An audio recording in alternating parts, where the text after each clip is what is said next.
Good morning everyone. Exam originals के इस online platform पर आप सभी का स्वागत है, वंदन है, अभिनंदन है। मैं तारेंद्र बेले आज आप लोगों से मुलाकात इस मुद्दे पर करने के लिए आया हूं कि आप लोगों के बहुत सारे क्वेश्चंस, बहुत सारी क्यूरीज हम लोगों के पास आ रही थी कि सर लास्ट टाइम में हम लोगों को प्रीलिम्स की तैयारी कैसे करनी है, प्रीलिम्स की तैयारी में हमें किन किन चीजों के ऊपर ध्यान देना है। तो इन्हीं सब चीजों के ऊपर डिस्कशन को लेकर आज का जो है हम लोगों का सेशन है, जो कि पूरी तरह से डेडिकेटेड है एमपीपीएससी 2022 प्रीलिम्स को लेकर।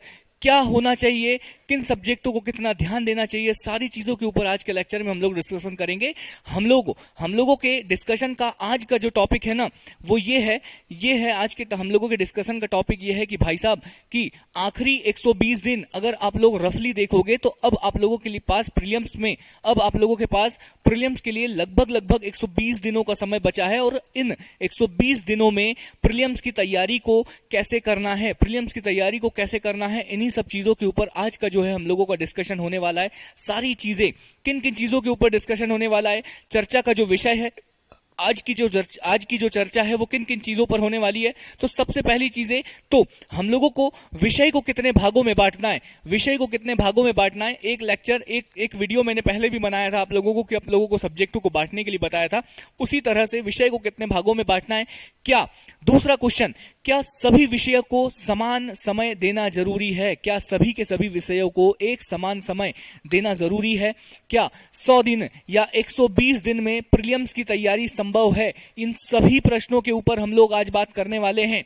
क्या एमसीक्यू मतलब जो क्वेश्चंस एमसीक्यूज लगाना जरूरी है, इन टॉपिकों के ऊपर हम लोग डिस्कशन करने वाले हैं। और अगर हम लोग आगे की बात करें तो टेस्ट सीरीज जरूरी है या नहीं, अगर जरूरी है तो किस मोड में, ऑनलाइन मोड की टेस्ट सीरीज लेना है या ऑफलाइन मोड की टेस्ट सीरीज लेना है, इस चीज के ऊपर डिस्कशन करेंगे। फिर हम लोग बात करेंगे कि सर सारी चीजें तो ठीक है, लेकिन हम लोगों ने सुना है कि लोग 17-17, 18-18 घंटे पढ़ते हैं, तो हमें प्रीलिम्स निकालने के लिए कितने घंटे पढ़ना पड़ेगा, ये आप हमें बता दीजिए। सारी की सारी चीजें, रिवीजन को कैसे करना है, इस चीज के ऊपर हम लोगों का डिस्कशन आज जो है वो होने वाला है।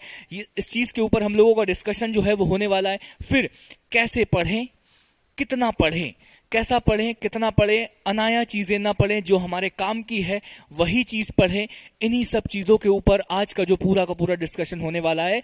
उम्मीद करता हूं कि आप सभी के एग्जाम, आप सभी के एमपीपीएससी 2022 प्रीलिम्स के एग्जाम में आप लोगों के लिए ये जो स्ट्रेटजी है, ये जो वीडियो है, आप लोगों को बहुत ज्यादा मदद करे। और अगर आप लोगों को मदद करता है, अगर आप लोगों को लगता है कि मेरी बताई हुई चीजें कुछ भी 1%, 10%, 20%, जितनी भी आप लोगों की कुछ न कुछ मदद अगर करती है, तो जोर के लाइक ठोकिएगा, एक शेयर कर दीजिएगा, ठीक है। हम लोगों को भी मोटिवेशन मिलता है इन सब चीजों से, ठीक है। ये सारी की सारी चीजें बाद की है, लेकिन सबसे पहला प्रश्न जो उठकर आता है वो कौन सा, कि विषयों को कितने भागों में बांटे। तो मैं अब अगर अपना एक्सपीरियंस बताऊं तो मैं हमेशा से विषयों को 3 भागों में बांटता हूं। ये 3 भाग कौन कौन से भाई साहब, ये 3 भाग जो है, इन 3 भागों में एक भाग में रहता है हमारा क्या, एक भाग में अकेले केजीएफ का रॉकी भाई मतलब एमपीजीके, एक भाग में रहता है सिर्फ और सिर्फ एमपीजीके में एमपी की हिस्ट्री भी और एमपी से संबंधित जितने भी टॉपिक है, एमपी की ज्योग्राफी, एमपी की पॉलिटी, एमपी की अर्थव्यवस्था, सब की सब चीजें जो है वो इसमें आ जाती है एमपीजीके। ये है हमारे रॉकी भाई का मतलब है इनको तो छोड़ना ही नहीं है, ये है हमारे रॉकी भाई, ठीक है, ये है हमारे रॉकी भाई, इनको तो छोड़ना ही नहीं है। दूसरा जो भाग मैं बनाता हूं ना आप लोगों के लिए, दूसरा जो भाग मैं आप लोगों के लिए बनाता हूं वो रहता है क्या, वो क्या रहता है, तो वो है यूनिट 10 का, यूनिट 9 का, यूनिट 8, ये तीनों की तीनों टॉपिक है ना, मैंने एक भाग में रखे हुए। यूनिट 10, यूनिट 9, यूनिट, सर उल्टा क्यों लिखे, तो मैं आप लोगों को बोल रहा हूं कि उल्टा क्यों लिखा हूं, कि सबसे पहले यूनिट 10 को पढ़ें, उसके बाद यूनिट 9 पढ़ें, उसके बाद यूनिट 8 पढ़ें, ठीक है। ये इस तरह से क्रम में बता रहा हूं। फिर सर इसमें आपने कुछ और भी रखा, यूनिट 7 कुछ बोल रहा हूं मैंने, हाँ मैंने यूनिट 7 के कुछ टॉपिक्स रखे, जैसे खाद्य प्रसंस्करण, हाँ कृषि उत्पाद तकनीक, जैसे कि वैज्ञानिक संस्थान, ये छोटे छोटे टॉपिक है। इन टॉपिकों को मैंने यहां पर रखा है। मतलब सर विज्ञान के पहली पॉइंट, अगर 7वीं यूनिट का पहली लाइन आप देखोगे तो उसमें लिखा हुआ है, क्या लिखा हुआ है, विज्ञान के मूल तत्व। विज्ञान के मूल तत्व, इस मूल तत्व वाली लाइन को छोड़ दो, विज्ञान के मूल तत्व, हाँ इस मूल तत्व वाली लाइन को छोड़ दो तो बची हुई जितनी भी लाइनें हैं ना, इस सिलेबस की जितने भी यूनिट है, इस यूनिट में जितनी भी चीजें हैं वो सारी की सारी चीजें इस कुछ टॉपिक्स में आ जाती है। क्योंकि 2-2 3-3 पन्ने के टॉपिक रहते हैं, ये बहुत आसानी से कंप्लीट किए जा सकते हैं, इसलिए मैंने उनको यहां पर रखा है। और एक जो है वो एमपीपीएससी के हाथी सब्जेक्ट का मतलब समझते हो कि जो बहुत बड़े हैं, तो इनमें भूगोल के बाद राज्य व्यवस्था, हाँ पढ़ने का ये जो मैंने देखो ये जो क्रम लिखा हुआ है ना, ये पढ़ने का क्रम होना चाहिए मेरे हिसाब से आप लोगों का। क्यों तो सबसे पहले इन सब्जेक्टों में से अगर कुछ सबसे पहले पढ़ना है तो इन सब्जेक्टों में सबसे पहले अगर कुछ पढ़े तो वो पढ़े जियोग्राफी। क्या पढ़े? इन सब्जेक्टों में सबसे पहले अगर कुछ पढ़ना है तो वो सब्जेक्ट पढ़े आप लोग जियोग्राफी। और जियोग्राफी भी कौन सी? जियोग्राफी भी वर्ल्ड की भी और इंडियन जियोग्राफी भी, दोनों की दोनों जियोग्राफी पहले पढ़ना है। उसके बाद अगर कुछ पढ़ना है तो वो फिर पढ़ो पॉलिटी मतलब राज्य व्यवस्था आप लोग पढ़ो। फिर भारतीय अर्थव्यवस्था पढ़ो। भारतीय अर्थव्यवस्था के बारे में अगर मैं आप लोगों को बताऊं तो प्रीलिम्स में भारतीय अर्थव्यवस्था का सिलेबस बहुत ही छोटा है। अगर आप हाँ जो स्टूडेंट एग्जाम ओरिजिनल्स के मेंबर है उनको किसी प्रकार की कोई चिंता करने की आवश्यकता नहीं है, क्योंकि ये भी कंप्लीट कराया जाएगा। लेकिन मैं जानता हूं कि यूट्यूब पर बहुत से ऐसे बच्चे देखते हैं जो एग्जाम ओरिजिनल्स का हिस्सा नहीं है, ठीक है।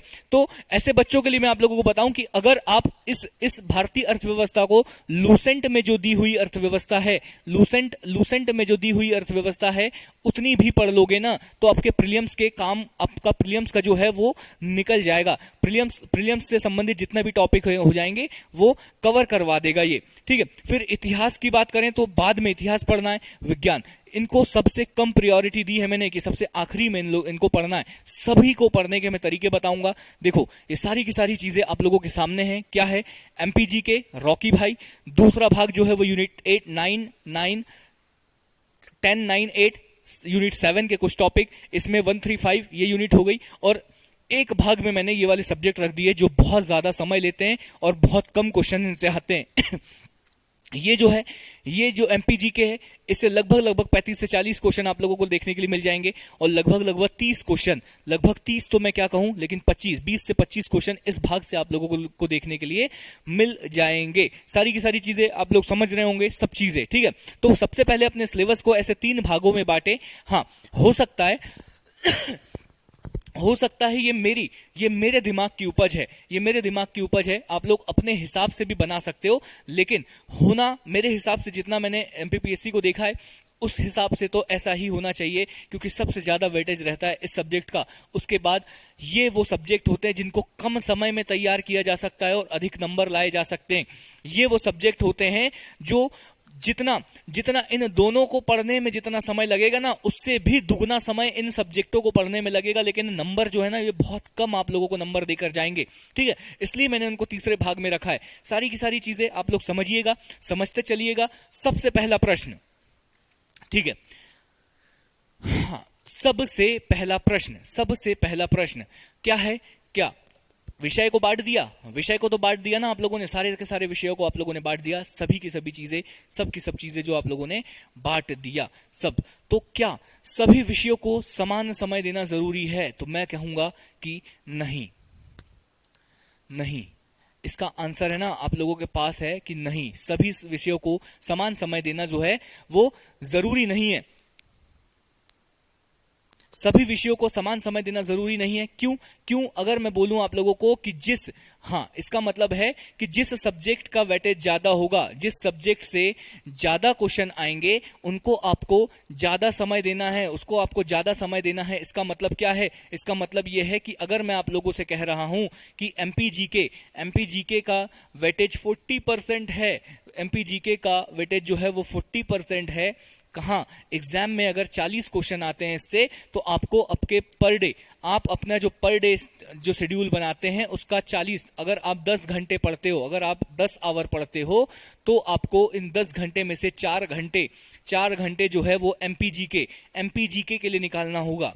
एमपीजीके के लिए निकालना होगा भाई। वेटेज के हिसाब से सब्जेक्ट कंप्लीट करना है। जिस सब्जेक्ट से ज्यादा क्वेश्चन आ रहे हैं उन सब्जेक्टों को ज्यादा समय दो, उन सब्जेक्टों को ज्यादा समय दो। मेरा कहने का मतलब ये है, ठीक है। एमपीजीके, अब मैंने यहां पर 10 घंटे का एग्जाम्पल ले लिया, आप लोगों के हिसाब से आप 6 घंटे पढ़ते होंगे तो उसका 40% निकाल के आप उतना समय इसको दे सकते हो, ठीक है। ये चीजें हैं। इसके बाद अगर हम लोग बात करें तो क्या 120 दिनों में परीक्षा की तैयारी की जानी, प्रीलिम्स की तैयारी की जाना संभव है? तो बिल्कुल हाँ, की जा सकती है, लेकिन एक निश्चित रणनीति के साथ इसकी तैयारी की जा सकती है। सारी की सारी चीजें जो है इसकी तैयार की जा सकती है। कैसे, क्या, सारी की सारी चीजें आगे के लेक्चर में आप लोगों को बताऊंगा। और मैं आप लोगों को 120 दिनों की याद आया, तो आप लोग 120 दिनों की बात कर रहे हैं, मैं बताता हूं कि एमपीपीएससी एग्जाम ओरिजिनल्स का बैच अर्जुन जो है, एग्जाम ओरिजिनल्स का बैच अर्जुन जो है वो 100 डेज का प्लान लेकर आया है कि 100 डेज में आपका प्री का पूरा सिलेबस जो है, प्री का पूरा सिलेबस जो है वो एग्जाम ओरिजिनल्स का बैच अर्जुन। कौन सा बैच मैं बोल रहा हूं?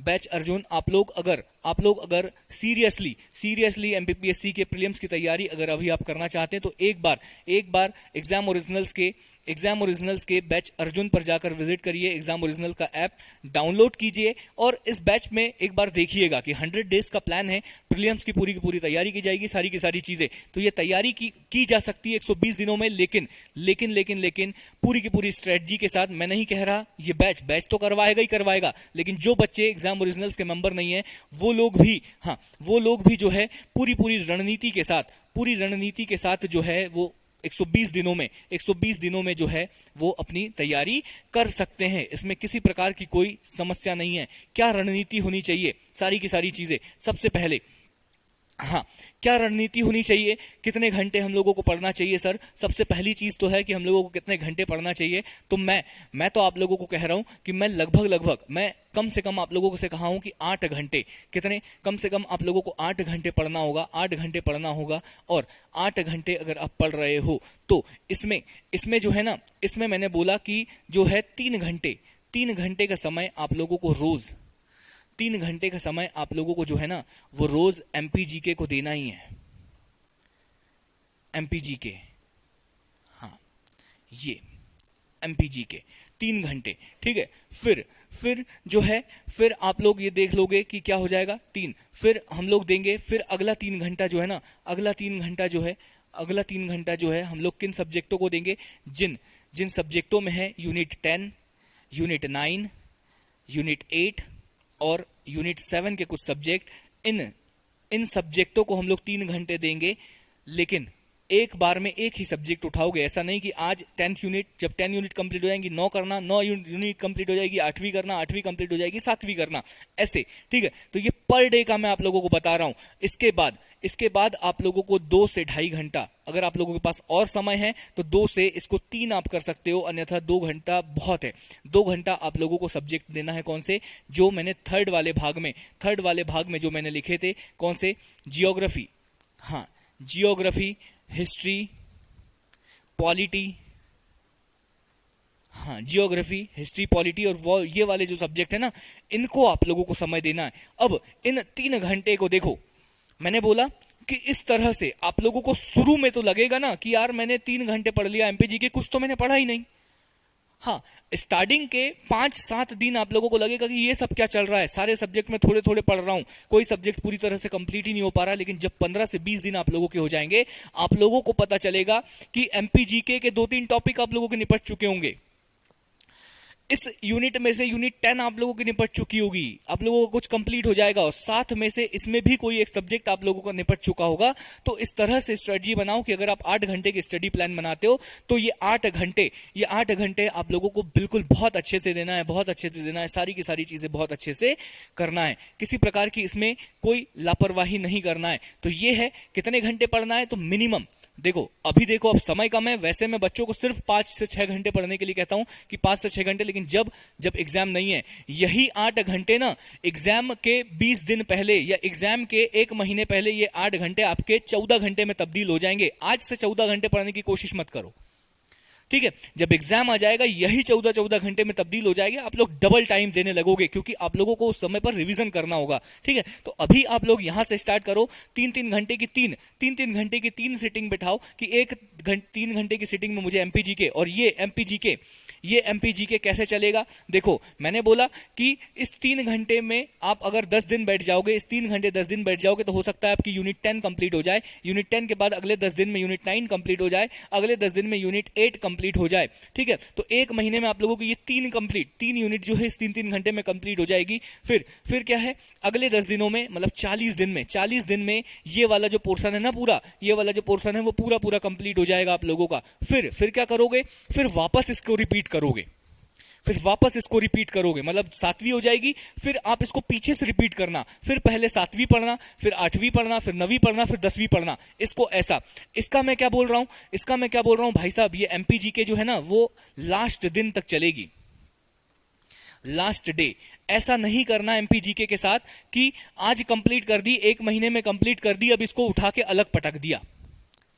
ये एमपीजीके आज से 120 दिन तक 3 घंटे रोज चलेगी, समझ रहे हो? ये 3 घंटे रोज चलेगी, इसका मतलब ये है कि आज आपने कंप्लीट कर दी, मान के चलो कि 1.5 महीने में आपकी एमपीजीके कंप्लीट हो गई, 1.5 महीने में आपकी एमपीजीके कंप्लीट हो गई, फिर से उसको स्टार्ट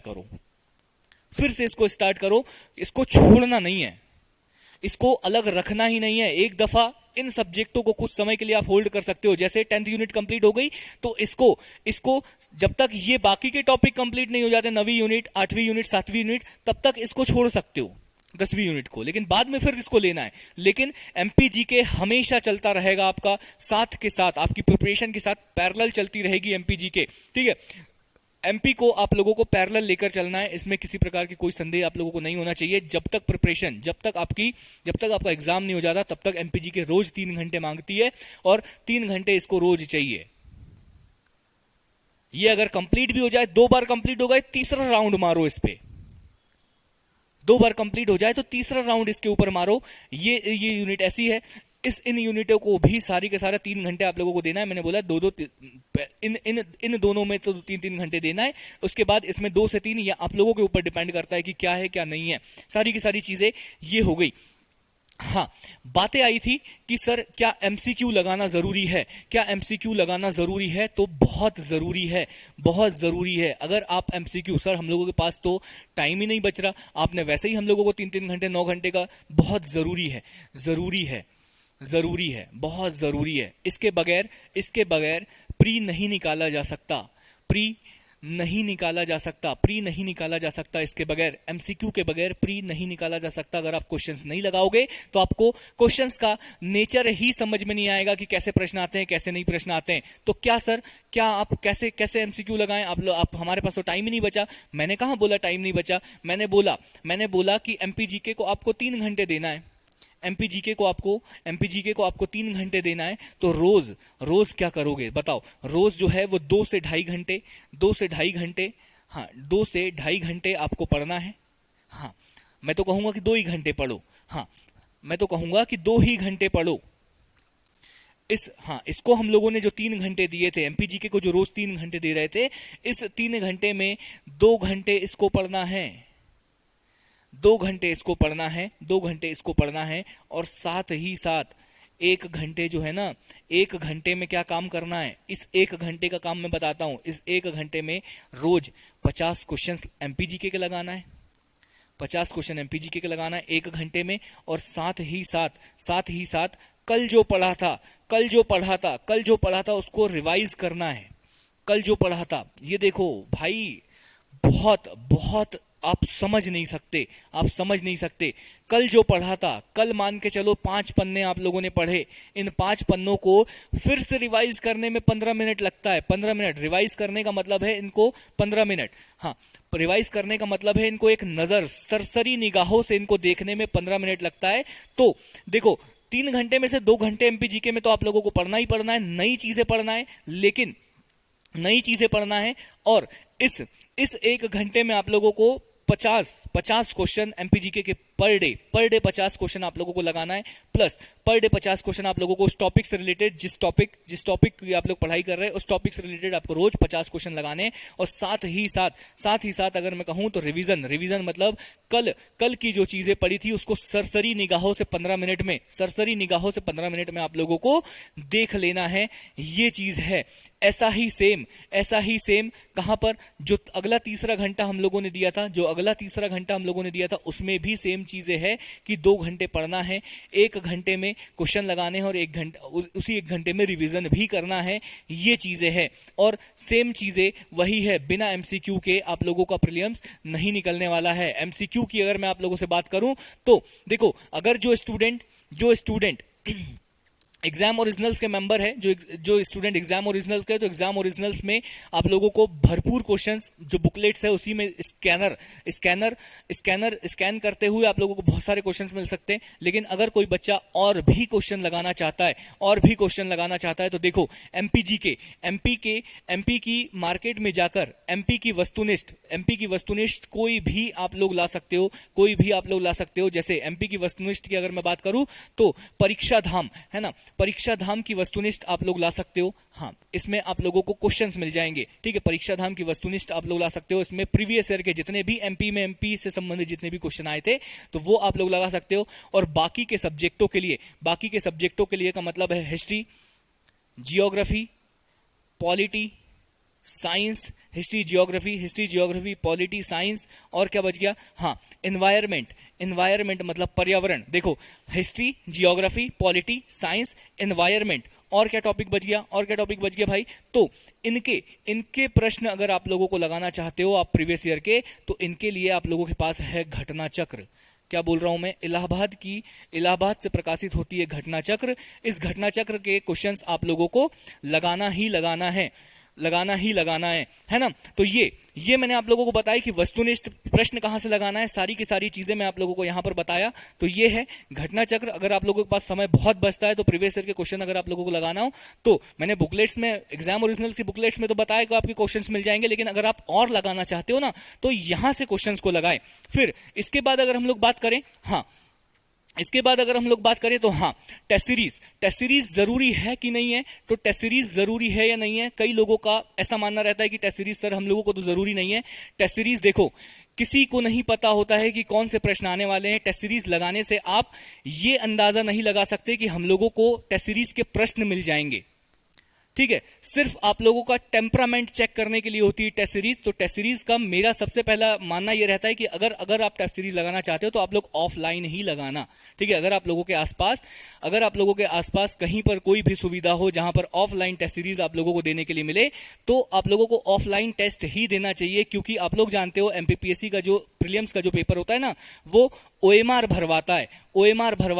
ठीक है, ओएमआर भरवाता है। और कई बार ओएमआर भरते समय क्या हो जाता है, या तो ऐसे 4 गोले रहते हैं तो किसी गलत गोले को हम लोग भर देते हैं और 2-3 जो गोले वो गलत भरा जाते हैं। उसके कारण जो है बहुत सारा नुकसान हो जाता है। तो आप लोगों को ओएमआर भरने की जो प्रैक्टिस है वो ऑफलाइन सेंटर में, अगर आप लोगों के आसपास ऑफलाइन नहीं है तो आप लोग एक दफा ऑनलाइन जो है वो टेस्ट दे सकते हैं। लेकिन आप लोगों को उसमें भी ओएमआर भरने की जो है प्रैक्टिस करना चाहिए। ठीक है, तो टेस्ट सीरीज बहुत जरूरी है। टेस्ट सीरीज इसलिए जरूरी नहीं है कि टेस्ट सीरीज के प्रश्न आप लोगों को आएंगे, एग्जाम में वो प्रश्न आएंगे, इसलिए जरूरी नहीं है। टेस्ट सीरीज इसलिए जरूरी है कि आप लोगों का टेम्परामेंट पता चले कि आप लोग कैसे कैसे प्रश्न जो है वो गलत कर रहे हैं। आप लोगों को आते हुए प्रश्न जो है वो आप लोग गलत कर रहे हो। टेस्ट सीरीज की बात हो गई, सारी चीजें हो गई। रिवीजन कैसे करें, तो रिवीजन का मैंने आप लोगों को बताया कि प्रतिदिन रूप से आप लोगों को करना ही करना है। मतलब सर समझ नहीं आए, प्रतिदिन रूप का मैंने आप लोगों को बताया ना कि जो चीज कल पढ़ी थी उस चीज को सरसरी निगाहों से 15 मिनट में दूसरे दिन देखना है हम लोगों को।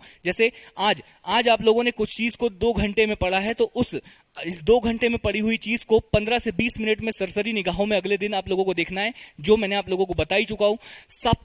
साप्ताहिक का मतलब यह है कि संडे के दिन भी आप लोगों को सरसरी निगाहों से सारी चीजें जितनी आपने सप्ताह भर में जितनी भी, मतलब 5 से 6 दिनों में जो भी चीजें आप लोगों ने पढ़ी है 5 से 6 दिनों में, उन सभी की सभी चीजों को सप्ताह में रविवार के दिन या संडे के दिन, जो भी दिन आप डिसाइड करोगे उस दिन आप लोगों को एक बार देखना है। और विषयवार रिवीजन का मतलब है कि जब आप लोगों की यूनिट 10 कंप्लीट हो जाए, जब पूरी यूनिट 10 कंप्लीट हो जाए तो उसका एक बार कर लो, नवी यूनिट कंप्लीट हो जाए उसका रिवीजन कर लो, हाँ पॉलिटी कंप्लीट हो जाए पॉलिटी का रिवीजन कर लो, या इस तरह से, ठीक है। तो इस तरह से आप लोगों को रिवीजन भी आप लोगों को इस तरह से करना है। अगर आप प्रतिदिन करते रहोगे तो साप्ताहिक करने में आप लोगों को आसानी होगी रिवीजन। जब आप साप्ताहिक, इन दो चीजों का अगर शेड्यूल आप लोगों का सही होगा ना, तो विषयवार रिवीजन करने में आप लोगों को दिक्कत ही नहीं होगी। प्रतिदिन करोगे, साप्ताहिक अच्छे से होगा, साप्ताहिक रिवीजन करोगे तो विषयवार आप लोगों का रिवीजन जो हो जाएगा वो अच्छा हो जाएगा। सारी की सारी चीजें आप लोगों को मैंने बता ही दिया है, ठीक है। इस तरह से पूरा का पूरा एमपीपीएससी 2022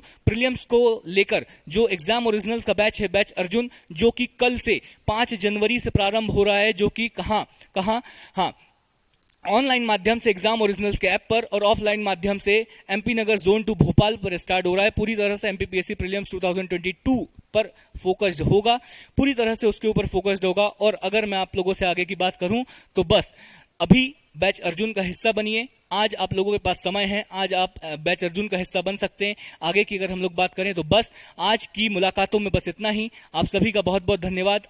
उम्मीद करता हूं कि आप सभी को ये वीडियो जो है वो बहुत पसंद आया होगा। आप लोगों को किसी न किसी, कहीं ना कहीं, किसी न किसी रूप से आप लोगों की मदद करेगा। अगर ये वीडियो आप लोगों को मदद करता है तो एक लाइक आप लोगों की तरफ से मैं उम्मीद रखता हूं कि आप लोग एक लाइक जरूर करेंगे। बहुत बहुत धन्यवाद। Thank you.